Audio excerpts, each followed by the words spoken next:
Hey everyone, my name is Ellie, and this is the Menace Society podcast. It's a space to encourage single Christian women in their singleness.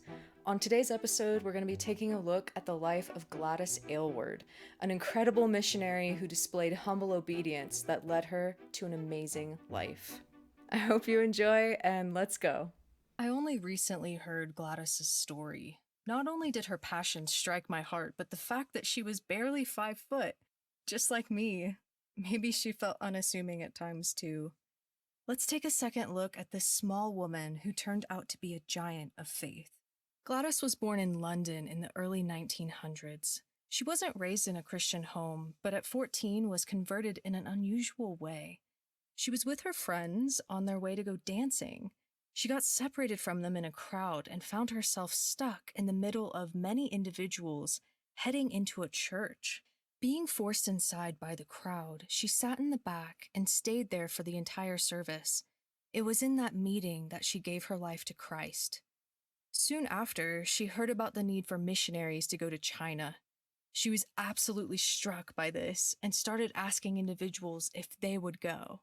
She'd search out those with skills like doctors or teachers, but no one took up her invitation. One day, she got to the point where she asked her own brother if he would go to China. He laughed it off and told her, "If you're so desperate to get people to go, why don't you go yourself?" This statement pierced her heart. For the rest of her life, she was often quoted saying, "Never ask someone else to do what God has called you to do." Gladys was accepted into the China Inland Mission, a missionary school founded by Hudson Taylor. While she was there, she heavily struggled to learn the Chinese language.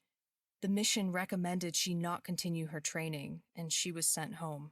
I can only imagine the anguish and disappointment she felt in herself. And yet, this was not a shock to the Lord. I am so excited to tell you of this missionary school failure who was used of God beyond what she would have been able to dream up. Gladys's passion for China did not die when she returned home. Instead, she tried to find another way to get where her heart was calling. One day in church, she overheard two women discussing a 74-year-old widowed missionary in China named Jenny. Jenny had been praying that the Lord would send a younger individual to work alongside her. Gladys was just the woman for the job. Without a mission agency, Gladys would have to find her own way to China, and with her own funding. She went to a travel agency and inquired about her options for passage. The cheapest option was by train, but the agent did not recommend it because it was going right through a war zone. Feeling a fire in her heart to get to China as quickly as possible, Gladys asked how much the train ticket was and began working as much as she could to buy her own boarding pass. She placed her earnings next to her Bible and prayed, "Oh God, here's my Bible, here's my money, here's me. Use me, God." Gladys was so dedicated to this call on her life that she went into a department store looking for shoes on sale. She found a very cheap bin that had mixed and matched sizes and styles. She found the only two shoes in her size and bought them. The only problem was they were both made for left feet. But she was desperate to raise funds as quickly as she could. She sold the nice pair of shoes that she had, shoes that had a left and right foot, and took on these two left feet. At 28, she spent her entire life savings on a train ticket to China. There were many struggles along the way, including being practically kidnapped by Russian soldiers. Gladys is quoted saying, "Here I was worrying about my journey, while God was helping me all the way.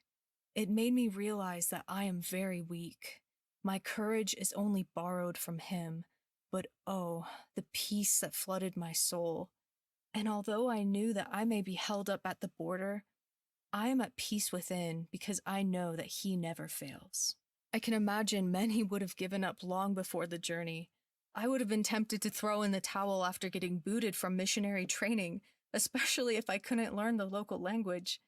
But this woman was full of faith and conviction. And it's this that the Lord used to help her through many more trials that were yet to come. Upon arriving in China, she stayed with Jenny Lawson, but their personalities butted heads. Gladys joked that God knew that the first time they needed to meet was when they were both trapped in China together and forced into a dependent relationship.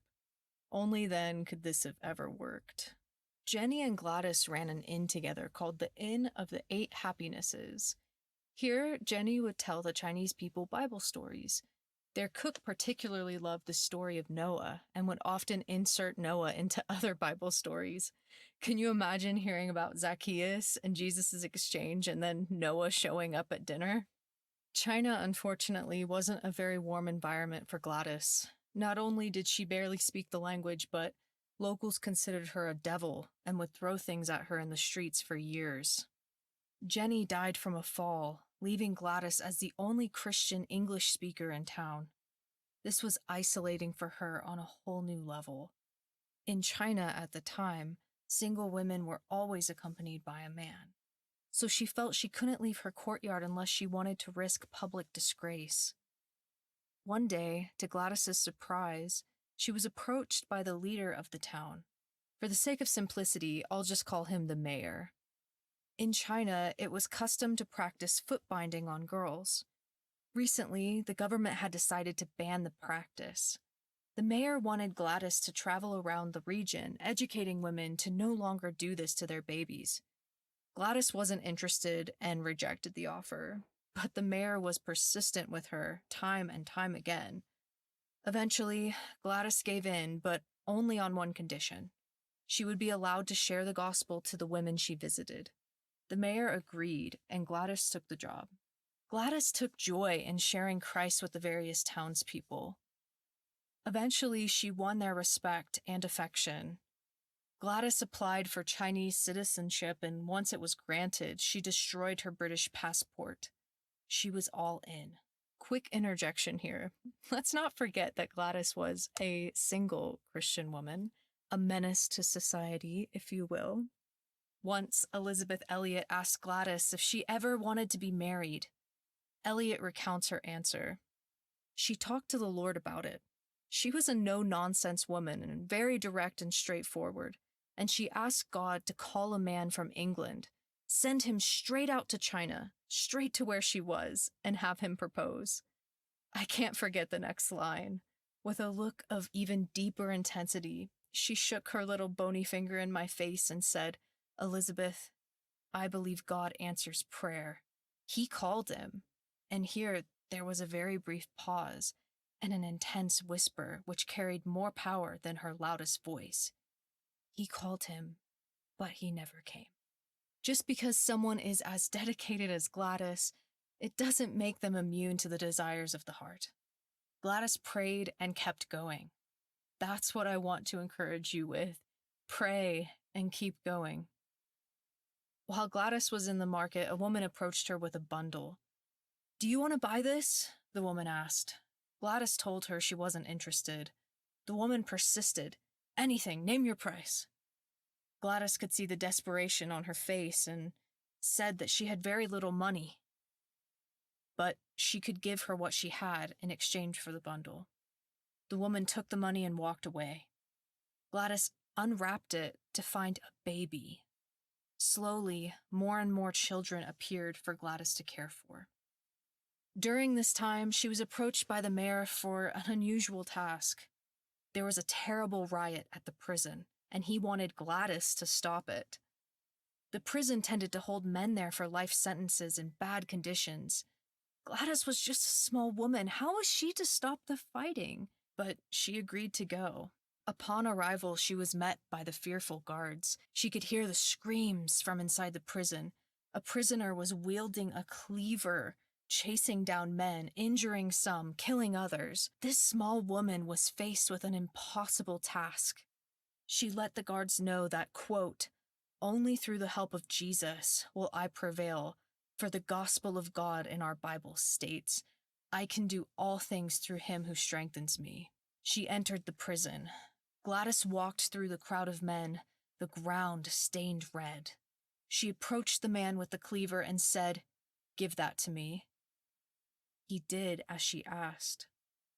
She gathered the men into 2 lines and then heard their complaint. The prison did not give them adequate food, shelter, or clothing. They had no way to make money to provide for these things, and they had nothing to occupy their time. Gladys became an advocate for prison reform. Through her efforts, conditions in the prison improved. Looms were brought in so the men could make cloth to sell. This gave them something constructive to do, as well as a means to make money to buy the food and clothes that they needed. Gladys would visit the prison and teach about Jesus, along with basic hygiene and skilled work. Because of her witness, many of these men turned to Christ. Honestly, how crazy is that? I just have to pause. Gladys was already caring for all of these orphans, and then she becomes a champion for prison reform. This girl is so hardcore. I'm blown away by her story. Okay, back to the script. When she was 36, Japanese forces started to invade areas in China, leaving even more orphans. Gladys knew that she would need to take the children to a safer place. With many individuals fleeing, the mayor called in Gladys. He wanted to thank her for all that she had done for their community, and then he said he wanted to take on her faith. Before she evacuated, the mayor gave his life to Christ because of her great witness. And then Gladys performed the act she would become well known for. She led over 100 children through a mountain range for weeks until they reached a village that would accept them. It was a grueling journey. She had several teenagers to help, but was the only adult present. She was wounded and suffering from pneumonia when they finally reached their destination. Many of these children gave their life to Christ. Gladys returned to England when she was 47 because her life was thought to be in danger from the communist government, as the army was actively seeking out missionaries. While living in England, she gave many lectures about her work in China. After her mother died, Gladys tried to return to China. After rejection by the communist government and a stay in British-administered Hong Kong, she finally settled in Taiwan in 1958. In that same year, Hollywood made a film about her missionary journeys.